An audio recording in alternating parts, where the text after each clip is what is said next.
मध्य प्रदेश के जबलपुर के धनवंतरी नगर में दृष्टिबाधितों का 54 साल पुराना government higher secondary school for the visually handicapped बदहाल है।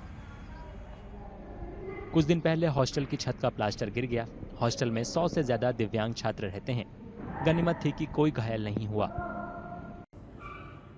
सर, कल समथिंग 8:45 के लगभग एक प्लास्टर जो छत के ऊपर है वो छपाई निकल के नीचे गिर गई थी और कुछ क्षण पहले ही हमारे साथी वहाँ पर था और कुछ क्षण पहले ही वहाँ से हटा था।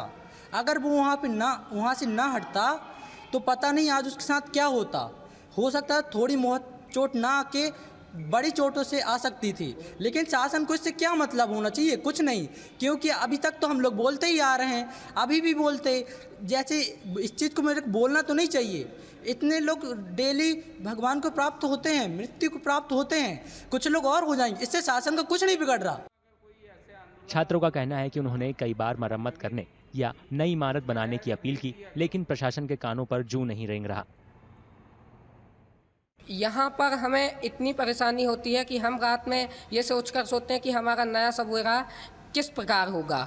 ये भवन का कोई भरोसा नहीं है, कब गिर जाए और कब क्या हो जाए हमारे साथ। हमें बहुत ही डर लगा रहता है कि कौन सी घटना कब घट जाए यहाँ पर। ये आप इतनी जर्जर बिल्डिंग है और प्लास्टर गिर रहे हैं, आप लोग कैसे रहते हैं आप लोग यहाँ पर? जी, हम बहुत ही मजबूरी में रह रहे हैं, क्योंकि शासन को हम पहले ही बता चुके हैं, कई सालों से कई प्रकार के तरीक़ों से मांग रख चुके हैं, लेकिन शासन इस पर कोई भी ध्यान नहीं दे रहा है। हमने इस चीज़ के लिए सर लेटर भी दिया था, आवेदन भी दिया था और वरिष्ठ अधिकारियों से बात भी की थी, है ना। तो यही बोला जाता है उन लोगों के द्वारा कि ये सब काम हो जाएंगे और उनने समय भी मांगा था शायद तक, है ना, आधे से ज़्यादा कामों के लिए, बट वो समय पर काम नहीं करते हैं और हम लोगों को सर इस तरह की परेशानी झेलना पड़ता है इन सब चीज़ों के कारण। हम लोग अगर जाएंगे भी स्कूल से घर भी जाते हैं सर, तो हमारी शिक्षा यानी पढ़ाई का नुकसान होता है सर। उसमें शासन तो जवाबदार होगा नहीं इस चीज़ का कि तुम्हारी शिक्षा का नुकसान हो रहा है, तुम पेपर कैसे दोगे सर। इस चीज़ के लिए अब क्या कर सकते हैं, रहना पड़ेगा मजबूरी में। स्कूल प्रिंसिपल के मुताबिक 1970 में बनी इमारत को करीब 8 साल पहले पीडब्ल्यूडी ने असुरक्षित घोषित कर दिया था।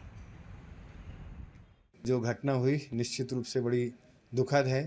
ईश्वर की कृपा है कि कोई बड़ा हादसा नहीं हुआ है और ये जो बिल्डिंग है वास्तव में जर्जर है। इसे पीडब्ल्यूडी ने भी जर्जर घोषित करने की सिफारिश की है, कहें अपन, मतलब विभाग को उन्होंने पत्र दिया है, जिसको हमने तत्काल वहाँ भेज दिया है।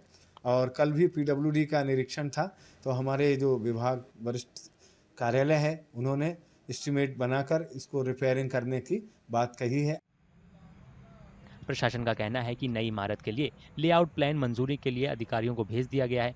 इजाजत मिलते ही 4 मंजिला इमारत बननी शुरू हो जाएगी।